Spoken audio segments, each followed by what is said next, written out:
자, 또 대통령 측근으로 불리는 또 다른 인물 한번 탐구해 보겠습니다. 양정철 전 민주연구원장의 이름도 좀 자주 회자되고 있는 상황인데요. 관련 발언 잠시 들어보시겠습니다. 너무 교활하게 이 언론 플레이를 하는 걸 보면서 누군가는 이것을 깨우셔야 되지 않을까라는 생각을 했습니다. 문재인 대통령이 이미 2017년 5월 달에 양정철과의 연을 끊은 사람입니다. 그때 끊었고 그 뒤로 한 번도 양정철을 곁에 둔다라는 생각을 한 적이 없는 것으로 이미 2017년에 그 5월에 대통령 되자마자 그때 이미 자기 옆에서 쳐낸 사람이 양정철이라는 것, 여러분들 꼭 그것만 알고 계시라고. 이 사람이 미국을 간다면 자의로 가는 것입니다. 조용해질 때까지 좀 있다가 다시 스물스물 기어들어오겠죠. 그러니까 윤석열 쪽으로 기울었던 게 아닌가라고 전 생각해요. 문재인 대통령에 대한 섭섭함 때문에. 네, 손혜원 전 의원이 양정철 전 원장을 강하게 지금 비판하는 내용인데요. 양 전 원장, 문 대통령의 히말라야 트레킹에 동행했던 인물이잖아요.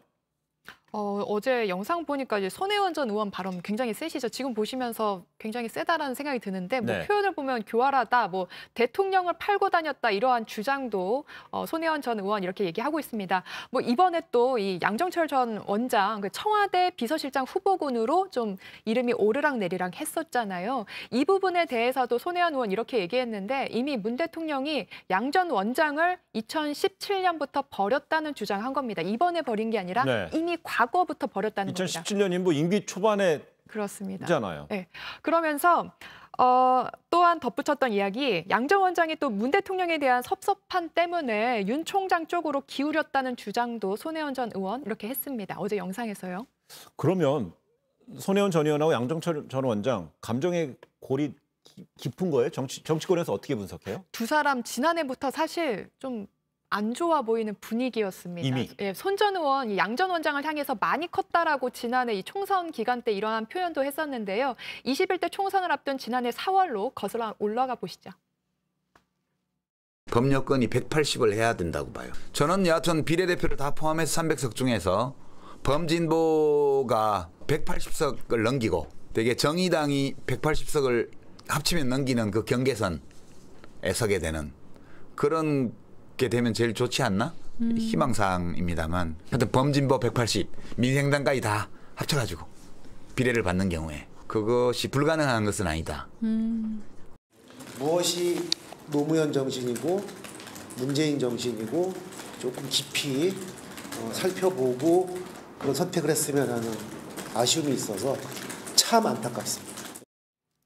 네, 당시 유시민 이사장의 이 범진보 180석 가능이라는 발언을 하자 이 당시 민주연구원장이었던 양 전 원장이 우리 지금 상황 결코 호락호락한 상황 아니다라면서 이제 선을 긋는 발언을 한 겁니다. 그러자 이 손 전 의원이 자신의 페이스북에 이제 유시민 이사장까지 공격하냐. 그러면서 이제 많이 컸다 양정철이라는 메시지 남겼는데요. 그래서 지난해 총선 때부터 이 비례정당 창당 때부터 둘 사이의 갈등이 좀 깊어졌다. 이러한 이야기도 나오고 있습니다.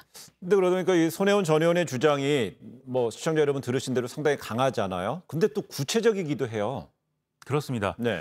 이게 아무래도 뭐 어떤 근거가 있어서 하는 얘기인지 뭐 여러 가지 해석들은 있습니다. 예를 들면 이제 손혜원 전 의원이 아무래도 지금 이제 김정숙 여사하고 가까운 사이다 뭐 이런 얘기들을 많이 했기 때문에 뭔가 다른 듣는 귀가 있는 거 아니야? 뭐 이렇게 의심하는 분들도 있으나 손혜원 전 의원 본인은 그렇지 않다라고 이제 얘기를 하고 있습니다. 네.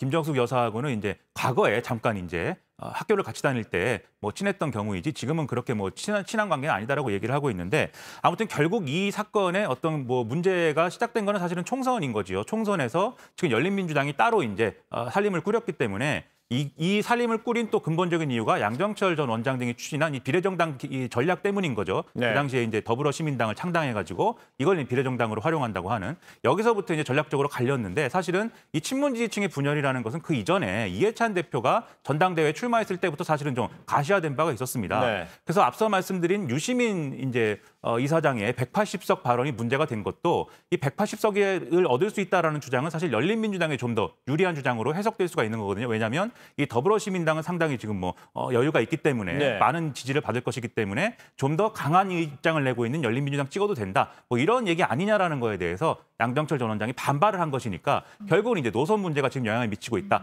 이렇게 볼 수가 있겠고 작년 들어서 윤석열 전 총장 문제가 굉장히 심각한 이 문제가 되지 않았습니까? 그런데 또 윤석열 총장을 정치권에 영입하려고 한 사람 또한 양정철 원장이다 보니까 여권 내에 이런 윤석열 총장에 대한 반감을 양정철 전 원장에게 또 연결시키는 이런 여론의 흐름도 친문 지지층 내부에 일각에 또 있는 것도 사실이거든요. 네. 이런 점들이 결국은 일종의 분열상을 보여주고 있다. 이런 내용이죠. 결국 손 전 의원하고 양정철 전 원장의 개인적인 어떤 이견이라든지 갈등의 양상보다는 자체 친문 진영 내에서 약간 주요 이슈별로 이견이 노출이 되면서부터 약간 균열이 구체화되고 있다는 얘기 같은데요. 양정철 원장 측 입장은 좀 나온 게 있어요? 양정철 원장 아직까지 손 전 의원의 주장에 대해서 뭐 별다른 반응은 내놓지는 않고 있습니다. 네. 다만 이 참여정부 시절 때부터 20여 년을 함께 지냈다는 이 윤건영 의원이 대신 페이스북에 어젯밤에 글을 올렸더라고요. 이 속 이야기를 제대로 하지 못해서 참 답답하다. 이 지독한 외로움을 겪을 형을 생각하면서 술 한 잔 했다라는 글을 올렸는데요. 여기서 형은 양정철 전 원장. 네, 그렇습니다. 그러니까 뭐 다른 뭐 야권이나 아니면 보수 언론으로부터 받는 공격보다 이 내부의 이야기 때문에 상처를 받는 일들이 더 많았다라는 이 양 전 원장의 이야기를 꺼내면서 네. 그냥 손혜원 의원의 주장에 대해서 좀 비판적인 입장을 나타낸 것 아니냐 이러한 분석해볼 수 있을 것 같습니다. 그래요. 이렇게 윤건영 의원의 말처럼 양 전 원장의 얘기 진짜 이곳저곳에서 나오는 것 같습니다. 특히 김동연 전 기획재정부장 경제부총리의 서울시장 출마설 관련해서도 양정철 원장 얘기가 또 나와요? 네, 오늘 오전에 한 언론에서 보도한 네. 내용인데요. 여권에서는 조금 시끄러웠습니다. 뭐 박영선 장관 대신 김동연 전 부총리가 이 여권에서 출마할 거라는 일부 보도에 대해서 이 여권에서는 그러니까 민주당에서는 오보다 그리고 소설 같은 이야기라면서 일축했습니다. 네. 그러면서 뭐 어떤 이야기를 또 덧붙였냐면요. 그 여권에서는 김 전 부총리 이야기를 이 양정철 원장이 했다. 이러한 소문도 좀 돌고 있거든요. 네. 이에 대해서 이 민주당 핵심 관계자가 이 양 전 원장이 설사 그러한 이야기를 했더라도 뭐 영향력을 발휘할 수 있는 구조가 아니다. 지금으로선 또 당에서 이 김동연 전 부총리를 뭐 후보로 내세울 가능성도 없다라면서 일축했습니다. 그래요.